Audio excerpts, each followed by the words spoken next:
아침에 일어나면 명치가 답답하고 밥을 조금만 먹어도 속이 더부룩하신가요? 점심을 먹고 나면 오후 내내 복부 팽만감 때문에 일에 집중할 수 없고 저녁 때는 트림이 계속 나와서 옆 사람한테 미안하신 경험 많으시죠? 혹은 이런 증상으로 병원에 가셨는데 위내시경, 대장내시경, 복부 초음파까지 다 받아봤는데도 의사가 특별한 이상 없습니다 라고 하셨던 적 있으신가요? 검사 결과는 정상인데 증상은 계속되고 그래서 답답하고 혼란스러우셨던 경험. 오늘 제가 그 모든 의문의 답을 명확하게 풀어드리겠습니다. 안녕하세요. 저는 지난 20년간 소화기 내과에서 위장질환을 진료해온 의료인 이준영입니다. 병원에서 근무하면서 느낀 가장 답답한 순간이 바로 이겁니다. 검사의 결과는 정상이지만 실제로는 심각한 소화 기능 이상을 겪고 있는 환자분들을 만날 때요. 여러분이 모르고 계신 충격적인 사실이 있습니다. 우리나라 만성 소화불량 환자의 70%가 실제로는 기질적 이상 없이 소화 기능만 떨어지는 기능성 소화불량이라는 질환을 앓고 있다는 거예요. 그런데 이 질환은 대부분 병원의 검사로는 발견되지 않습니다. 왜냐하면 위나 장에 궤양이나 염증이 있는 게 아니라 위와 장의 운동 기능 자체가 저하되어 있기 때문입니다. 여기서 더 놀라운 사실이 있습니다. 나이가 들면서 소화 기능이 저하되는 건 결코 피할 수 없는 운명이 아니라는 거예요. 같은 나이인데도 어떤 분은 여전히 밥을 잘 먹고 활발하고 어떤 분은 조금만 먹어도 불편하신 이유가 있습니다. 제 진료실에서 만났던 환자분들의 사례를 말씀드릴게요.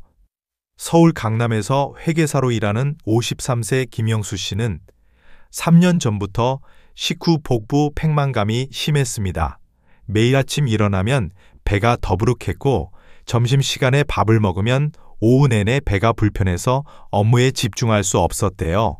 의사 선생님, 내가 뭐가 문제인 거예요? 검사는 다 정상이라고 했는데 이렇게 묻는 그분의 표정이 정말 안쓰러웠습니다. 제가 물었죠. 하루에 물을 어느 정도 마시세요? 그리고 식사는 얼마나 빨리 드세요? 그분은 고백했습니다. 저 하루에 물을 거의 안 마셔요. 직장이 바쁜데다 점심도 10분 안에 먹고 저녁은 야근으로 밤 10시가 되어야 먹어요.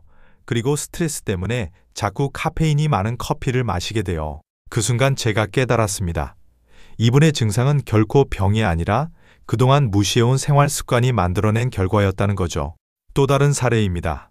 부산에 사시는 56세 박순희 여성은 식사 후 메스꺼움과 트림이 심해서 밥 먹는 시간 자체가 고통이라고 했어요. 가족들과 식사를 할 때도 자꾸 미안해하시고 결국 혼자 밥을 먹게 되셨다고 합니다. 내가 이 정도 나이에 밥도 제대로 못 먹으면 앞으로 어쩌냐고 자주 섞인 말씀을 하셨어요. 그분도 검사는 다 정상이었습니다. 하지만 저는 몇 가지 질문을 통해 문제를 파악할 수 있었습니다. 혹시 자극적인 음식을 좋아하세요? 맵고 짠 음식을 자주 드세요?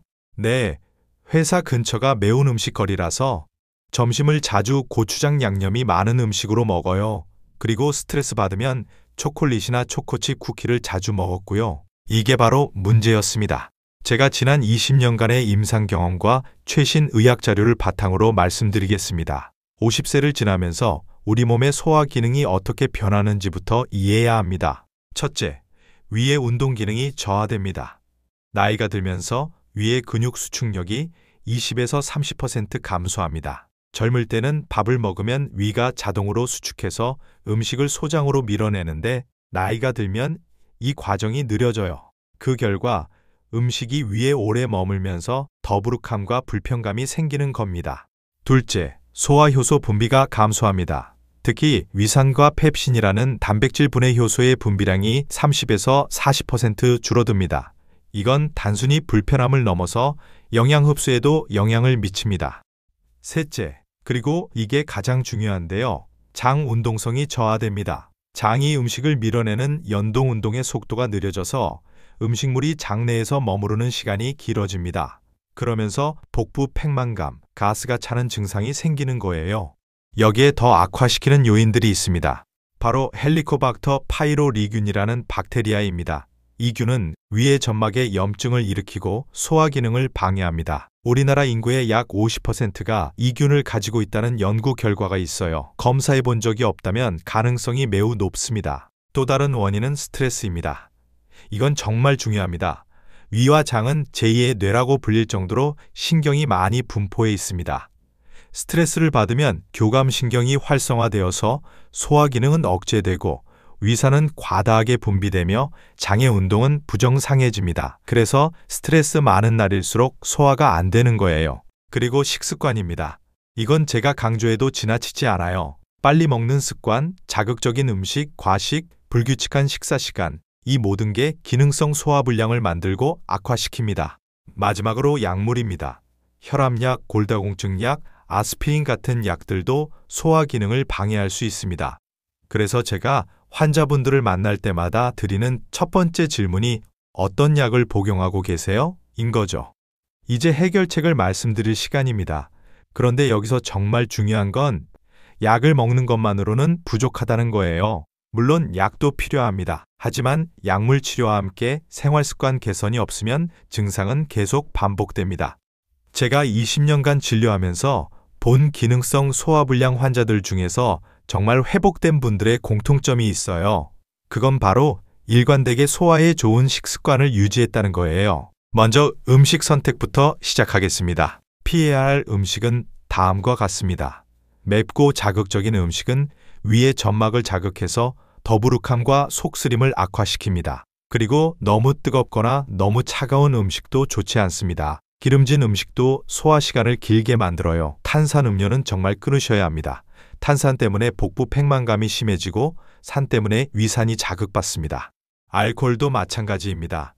술은 위의 점막을 직접 자극하고 소화효소 분비를 억제합니다. 특히 밥을 먹을 때 술을 함께 마시면 소화가 심하게 방해됩니다. 그 대신 적극적으로 먹어야 할 음식을 소개하겠습니다. 흰쌀로 만든 미음과 죽입니다. 특히 아침 식사로 흰쌀 미음 한 그릇은 정말 좋습니다. 부드럽고 소화가 쉬워서 위에 부담을 주지 않아요. 저는 환자분들에게 아침 7시에 미음 한 그릇을 먹으라고 권장합니다. 이렇게 하면 위가 서서히 활성화되고 그 이후 식사도 훨씬 수월해집니다. 흰살 생선입니다. 흰살 생선은 단백질이 풍부하지만 소화가 쉬워요. 흰살 생선에는 마이신이라는 성분이 들어있어서 소화 운동을 촉진합니다. 흰살 생선구이나 흰살 생선 죽도 좋습니다. 계란도 좋습니다. 계란은 완벽한 단백질이면서도 소화가 빠릅니다. 계란.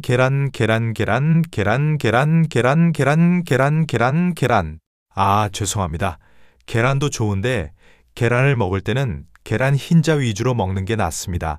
노른자는 지방이 많아서 소화 시간을 길게 만들 수 있거든요. 발효 음식입니다. 이건 정말 중요해요. 발효 음식에는 자연 유산균이 풍부해서 장 건강을 도와줍니다. 된장국, 청국장, 된장찌개 같은 음식들이 사실 소화에 정말 좋습니다. 다만 자극적이지 않게 조리해야 하고 너무 짜지 않게 조리해야 합니다. 무, 양배추, 브로콜리 같은 소화에 좋은 채소들도 있습니다. 이들 채소에 함유된 설포라판이라는 성분은 항염증 작용을 하고 위 점막을 보호합니다. 다만 생으로 먹기보다는 살짝 익혀서 먹는 게 좋습니다. 음식 선택도 중요하지만 어떻게 먹는지도 정말 중요합니다. 첫째, 식사 시간입니다. 가능하면 매일 같은 시간에 먹으세요. 위는 주기적인 리듬을 좋아합니다. 아침 7시, 점심 12시, 저녁 6시 이렇게 규칙적으로 먹으면 위장 기능이 정상적인 리듬을 찾습니다. 제 환자분 중에 불규칙한 식사를 규칙적으로 바꾼 후 3주 만에 증상이 50% 개선된 분도 계신데 이게 놀라운 결과는 아니에요. 둘째, 먹는 속도입니다. 이건 정말 중요합니다. 적어도 한 끼에 20에서 30분을 소요해야 합니다. 한 숟가락 떴을 때 최소 20번은 씹으세요. 많이 씹을수록 위가 편해집니다. 왜 그럴까요? 음식을 잘 씹으면 음식이 작아지기도 하지만 더 중요한 건 타액과 음식이 잘 섞인다는 거예요. 타액에는 아밀라제라는 소화효소가 있는데 이게 음식 분해를 시작합니다. 그리고 충분히 씹은 음식이 위에 들어가면 위산과의 접촉 면적이 넓어져서 소화가 훨씬 빨라집니다. 셋째, 식후 활동입니다. 식사 직후 10에서 20분 동안 가볍게 산책하세요. 이건 위의 연동 운동을 활성화시킵니다. 누워 계시거나 소파에 앉아만 있으면 위의 운동이 방해됩니다. 가벼운 산책은 정말 효과 있습니다. 넷째, 수분 섭취입니다. 하루에 충분한 물을 마셔야 합니다. 물은 식사 중간에는 피하되 식사 1시간 후부터 마시는 게 좋습니다. 식사 중에 물을 많이 마시면 위산이 묽어져서 소화가 방해되거든요. 다섯째, 스트레스 관리입니다. 이건 약물로 해결할 수 없어요. 심호흡, 명상, 가벼운 운동, 음악 감상 등으로 스트레스를 해소해야 합니다. 저는 환자분들에게 하루에 10분만이라도 당신이 좋아하는 것을 하세요라고 말씀드립니다. 그것이 음악 감상이든 정원 가꾸기든 산책이든 말이죠. 여섯째, 수면입니다. 충분한 수면은 위장 기능을 회복시킵니다. 밤 11시 전에 자고 아침 7시에 일어나는 규칙적인 수면 습관은 정말 강력합니다. 장의 야간 운동도 활발해지고 호르몬 분비도 정상화됩니다. 제 진료실에서 가장 자주 듣는 실수가 무엇일까요? 첫 번째가 바로 의사 선생님, 저 소화제 많이 먹어도 괜찮겠죠? 라는 질문입니다. 절대 아닙니다. 시판 소화제에 의존하면 안 돼요. 우리 몸은 적응하는 기관이거든요. 계속 소화제를 먹으면 우리 몸의 자체 소화 기능은 더 떨어집니다. 소화제는 일시적인 도움일 뿐 근본적인 해결책이 아니에요. 두 번째가 빨리 증상을 없애려고 약을 많이 먹는 것입니다. 위장약도 제산제도 과다하게 먹으면 오히려 소화 기능을 더 방해합니다. 약은 필요하지만 의사의 지도 아래 정해진 약만 먹어야 합니다. 세 번째가 자극적인 음식을 계속 먹으면서 약으로 해결하려고 하는 것입니다. 이건 불가능합니다. 제가 본 환자분 중에 점심마다 매운 음식을 먹으면서 저녁에 소화제를 먹고 밤에 제산제를 먹는 분이 있었어요. 제가 음식 때문에 문제인데 음식을 바꾸셔야 하지 않겠어요? 라고 물었더니 음식을 못 바꿔요. 그냥 약으로 해결할 수는 없나요? 라고 하셨어요. 불가능합니다. 네 번째가 헬리코박터균 검사를 받지 않는 것입니다. 50세 이후라면 반드시 헬리코박터균 검사를 받으셔야 합니다. 많은 기능성 소화불량 환자가 사실은 헬리코박터균 감염이 원인일 수 있거든요. 검사는 간단합니다. 호흡 검사나 대변 검사로 충분합니다. 다섯 번째가 커피와 차를 계속 마시는 것입니다. 카페인은 위산 분비를 촉진하고 소화를 방해합니다. 특히 아침 공복에 커피를 마시면 정말 좋지 않습니다. 불가피하게 커피를 마셔야 한다면 식사 후 1시간이 지난 후에 마시세요. 자, 이제 구체적으로 어떻게 시작할지 말씀드리겠습니다. 거창하게 모든 걸 한 번에 바꿀 필요는 없어요. 한 가지씩 천천히 하지만 확실하게 바꿔 나가면 됩니다. 1주차, 아침 식사 개선. 이번 주는 오직 아침만 신경 쓰세요. 매일 아침 7시에 흰쌀 미음 한 그릇을 먹으세요. 만드는 법은 간단합니다. 흰쌀 한 줌을 물에 불렸다가 믹서기에 갈고 냄비에 물을 붓고 약불에서 천천히 끓이면서 자주 저어주면 됩니다. 약 20에서 30분이면 충분합니다. 간은 소금으로 아주 약간만 합니다. 이렇게 일주일만 하면 아침에 일어났을 때의 소화감 개선을 느낄 수 있습니다. 2주차 점심 식사 개선. 1주차의 아침을 성공했으니 이번엔 점심입니다. 점심은 흰살 생선과 미음 혹은 흰살 생선 국을 먹으세요. 생선국은 이렇게 준비합니다. 흰살 생선 한 토막을 준비해서 끓는 물에 데친 후 무와 함께 국을 끓이되 소금으로만 간을 합니다. 이 국에 미음을 섞어 먹으면 정말 좋습니다. 그리고 중요한 게 점심에 최소 20분을 소비하세요. 천천히 꼭꼭 씹으면서 먹으세요. 3주차 저녁 식사 개선 및 식후 산책 시작. 저녁은 계란국이나 계란죽을 먹으세요. 간단합니다. 밥에 계란 흰자를 풀어서 끓이거나 미음에 계란 흰자를 풀어서 섭취하면 돼요. 그리고 가장 중요한 건 저녁 식사 후 10분씩 산책을 시작하세요. 가벼운 속도로 부담 없이 산책합니다. 이 산책이 소화를 정말 효과적으로 도와줍니다. 4주차 간식과 발효 음식 추가. 이제 간식으로 된장국이나 된장찌개를 추가하세요. 다만 자극적이지 않게 고추장 없이 준비하는 게 중요합니다. 생된장을 풀어서 끓이는 게 가장 좋습니다. 그리고 이때부터 스트레스 관리 시간을 정하세요. 매일 10분씩 당신이 즐거워하는 것을 합니다. 이렇게 4주를 거치면 대부분의 환자분들이 증상의 현저한 개선을 경험합니다. 제가 본 환자분들의 실제 변화를 말씀드릴게요. 첫 번째 사례. 서울의 회계사 김영수 씨, 53세. 이분은 3년간 식후 복부 팽만감으로 고통받고 계셨어요. 검사는 다 정상이었고 소화제만 먹고 계셨죠. 제가 제안한 건 간단했습니다. 아침을 미음으로 바꿔보세요. 그리고 점심은 천천히 먹으세요.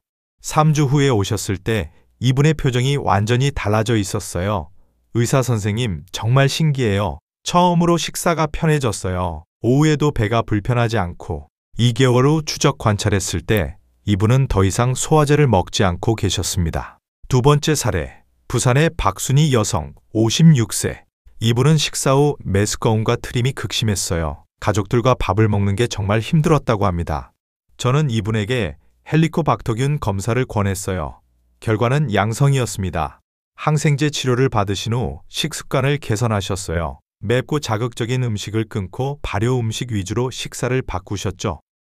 3개월 후 이분은 가족들과 식사하는 게 편해졌다고 하셨습니다. 이제 밥 먹으면서 가족 얘기도 나누고 웃을 수 있게 됐어요. 세 번째 사례, 인천의 택시기사 이준호 씨 60세. 이분은 20년을 택시를 몰면서 불규칙한 식사를 해오셨어요.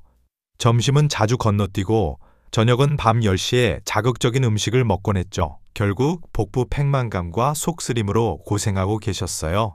제가 제안한 건 간단했어요. 적어도 아침과 저녁은 규칙적으로 드세요. 그리고 아침은 미음으로 시작하세요.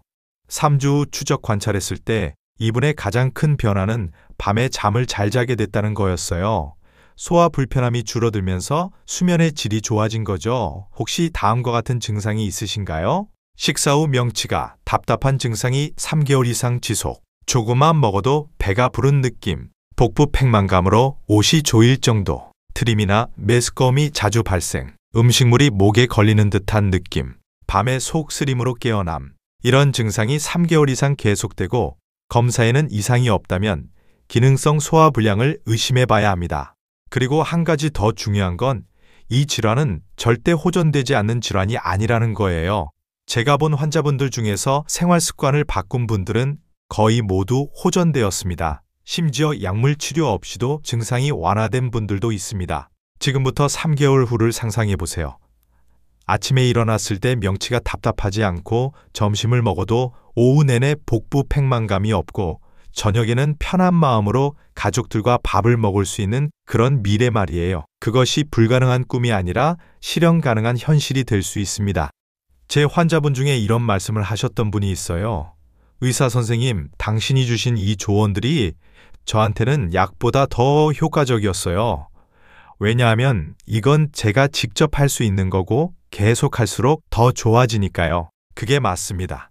약은 증상을 일시적으로 완화하지만 생활 습관의 변화는 근본적인 회복을 만듭니다. 오늘 말씀드린 내용이 도움이 되었다면 구독 버튼을 눌러주세요. 그리고 지금 이 순간에 댓글로 당신의 경험을 남겨주세요. 저도 비슷한 증상이 있는데 혹은 저는 이렇게 해서 좋아졌어요 라는 댓글이 또 다른 분들에게 정말 큰 힘이 됩니다. 저는 모든 댓글을 읽고 가능한 한 답변 드리고 있습니다. 다음 영상에서는 헬리코박터균을 자연스럽게 제거하는 음식들과 위 점막을 복구하는 천연 요법들에 대해 말씀드리겠습니다. 지금 기능성 소화불량으로 고생하고 계신 분들이라면 꼭 봐야 할 내용이 될 거예요. 그리고 마지막으로 한 가지만 꼭 기억해 주세요. 소화 건강은 전신 건강입니다. 소화가 잘 안 되면 영양 흡수가 제대로 이루어지지 않고 그러면 면역력이 떨어지고 피로가 쌓이고 결국 여러 질환으로 이어집니다. 하지만 반대로 소화가 좋아지면 에너지가 올라오고 수면의 질이 좋아지고 피부도 맑아지고 전반적인 삶의 질이 올라갑니다. 지금 당장 오늘부터 시작하세요. 거창한 걸 할 필요는 없습니다. 내일 아침 미음 한 그릇부터 시작하면 돼요. 그 작은 변화가 당신의 남은 인생을 바꿀 수 있습니다. 여러분의 건강한 소화를 응원합니다. 오늘도 건강하고 편한 하루 되세요.